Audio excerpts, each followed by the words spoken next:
Another day, another mini vlog. So today's video nga pala ay nagkayayaan kami mag-asawa para makapag-grocery at naubusan ka na kami ng stock sa aming bahay. At ayan na nga, mahirap pala maging kasama ang ating asawa. Tinan mo, puro alak ang nasa isip. So wala tayong magagawa kundi pagbigyan ng hiling at ayan, kasi siya ang magbabayad niyan at nakapagpili na nga siya at nag-alponso pa. Ay akala mo naman ay maraming pera. Pero sa totoo lang guys, mas magaling talaga ang aking asawa sa pagbabudget namin ng pagkain sa araw-araw. Kaya nga siya ang nagde-decide diyan ng time na yan kung ano ang mga kailanganin namin sa loob ng bahay.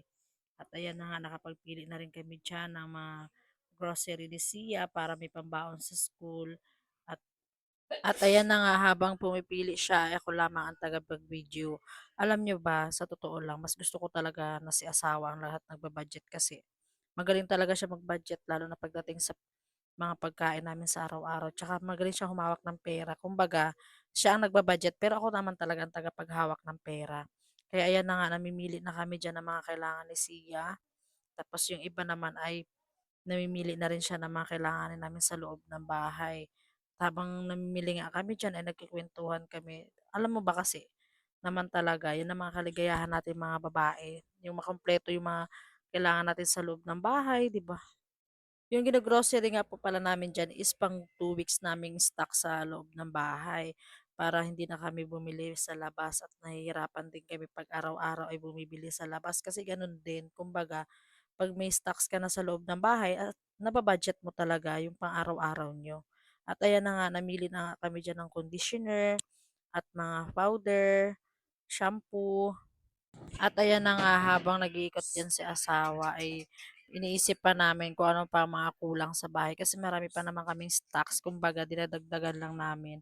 At ayan na nga, habang naglalakad siya diyan pumipili, ang dami namin pinag-uusapan. Tapos sabi ko pa sa kanya, biniro ko pa siya pa darating ang araw bibili ka talaga ng diaper.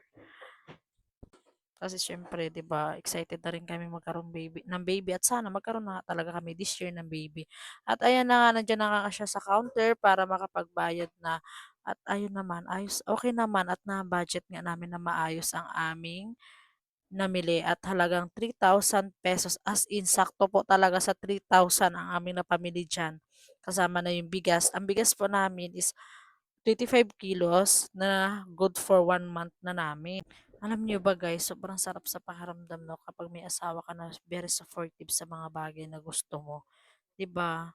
Alam mo naman 'yun ang kaligayahan nating mga babae, yung mga bagay na gusto natin, na alam naman natin na para sa pamilya natin ay sobrang nakakatuwa. Pero aminin niyo mga girls, 'di ba, sobrang sarap sa pakiramdam na meron kang very supportive na asawa, 'di ba?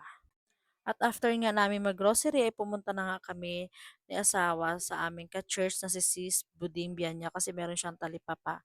Kaya do'n kami bibili ng panghapunan namin at habang nagbabiyahe kami ni asawa ay nag-uusap kami kung ano ang aming pag-uulamin ngayong hapunan. At siyempre, siya talaga ang magde-decide niyan kasi siya ang magluluto. Pero siya talaga guys ang nakapagsabi sa akin na siya ang magluluto ng aming hapunan. O 'di ba, saan ka pa, siya na nakapag-decide mag-grocery, siya pa ang magpipili ng aming panghapunan at siya pa ang magluluto. At ayan na nga, nandito na nga kami sa talipapa ni Sis Buding para bumili ng aming panghapunan at napag-decide nga ni asawa na ang uulamin namin ngayong hapunan ay sinigang na bangus.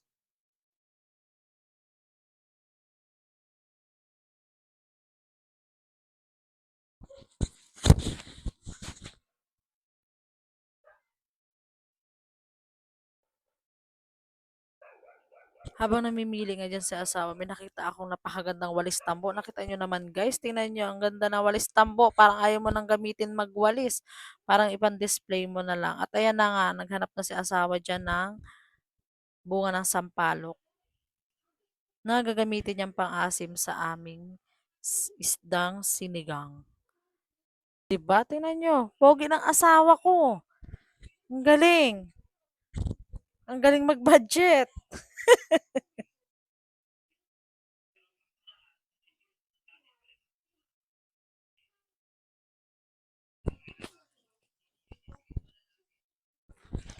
So, ayan na nga at nung time na yun ay pauwi na kami sa aming bahay.